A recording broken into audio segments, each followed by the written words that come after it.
We always think of our brain as the body's undisputed command center, right? But what if there's another, super powerful intelligence center in your body, one that's constantly talking to your brain, influencing your mood, your thoughts, and yeah, even your long-term health? Today, we're diving into the incredible gut-brain axis. Just to give you an idea of how powerful this connection is, get a load of this number. 95%. That's how much of your body's serotonin, the feel-good neurotransmitter, is produced not in your brain, but in your gut. Just let that sink in for a second. The chemical messenger that basically shapes how good we feel every day is overwhelmingly a product of our digestive system. Wild, right? And that, of course, raises the big question we're going to unpack today. If your gut is doing so much of the talking, what exactly is it saying? And more importantly, how is your brain listening?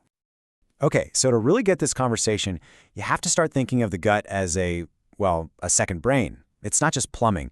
It's this crazy complex ecosystem home to trillions of microorganisms. The whole thing's called the gut microbiome. And these tiny little residents, they are busy. They aren't just digesting your lunch. They're like little chemical factories, cranking out all sorts of neuroactive compounds, including the very neurotransmitters our brains absolutely depend on. So how does all this chatter actually work? Well, these gut microbes are making neurotransmitters that send signals up to the brain. They travel through a few different pathways, but a major one is the vagus nerve. Think of it like a direct superhighway connecting your gut to your brain. And this isn't some minor background noise. It's having a direct, powerful impact on everything from our mood to our neurological health down the line. So, with all this traffic going back and forth, you gotta wonder, how does the body keep everything in order and protect its most important organ? Well, it relies on two incredibly sophisticated security systems. You can think of them as the body's fortresses. First up, you've got the gut barrier. This is kind of like the body's general border control. Its job is to let all the good stuff in, like nutrients, and keep all the bad stuff out. Simple enough. But then, you've got the blood-brain barrier, or the BBB. Now, this is like the elite, secret service-level security for the brain. It is an incredibly selective gatekeeper protecting our command center from anything nasty that might be floating around in our blood. Both of them are absolutely crucial for keeping us healthy. And we're not talking about simple walls here. Oh no, these are complex, multi-layered structures. The gut barrier is a whole fortress of mucus, antimicrobial defenses, and cells that are sealed together super tightly. The blood-brain barrier? Even more intricate, with all these specialized cells working together to create this ridiculously tight seal. I mean, they're truly marvels of biological engineering, all designed to keep the peace. But what happens when that first line of defense gets breached? The whole story of how gut problems can spiral into brain problems? It starts right here, with a breakdown in that first fortress. So it all starts with something called gut dysbiosis, basically an imbalance in your gut microbes. This can be caused by a poor diet, stress, you name it. This imbalance weakens the gut barrier, leading to what people call leaky gut. The seals between the cells literally loosen up, letting stuff that should stay inside the gut leak into the bloodstream.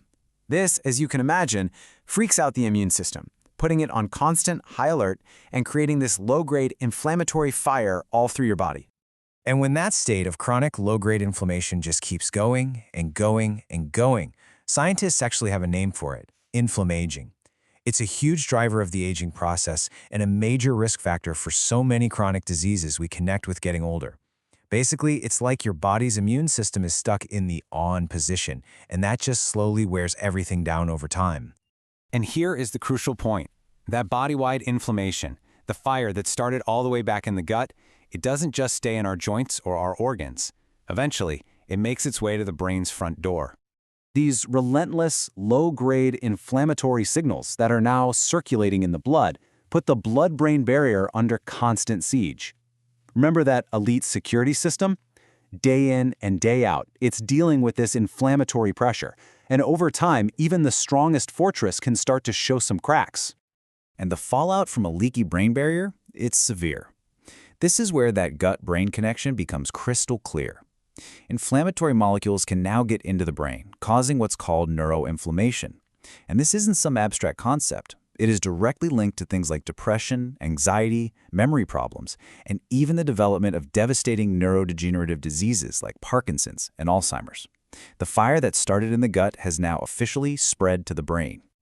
Okay, I know this all sounds pretty alarming, but understanding this chain reaction is actually incredibly hopeful. Because if we know how the dominoes fall, we can start thinking about how to stop them from falling in the first place.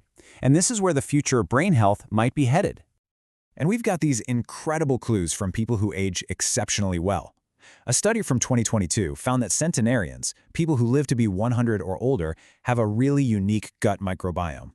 Their gut microbes produce these special compounds that actively fight inflammation and keep the bad bacteria under control. In other words, their gut is literally protecting them from that whole inflammatory cascade we just talked about. So here's the big takeaway. The research is strongly suggesting that taking care of your gut microbiome isn't just about digestion. It could be one of the most powerful things we can do to promote healthy aging and build a brain that's resilient to disease and decline. What happens in your gut really doesn't stay in your gut. It's laying the foundation for your future health. Which really leaves us with this one powerful question to think about. If this gut-brain connection is so fundamental to how we think and how we feel, could the future of mental health care really start with our microbiome? All the evidence suggests we're just scratching the surface of how deep this connection truly goes.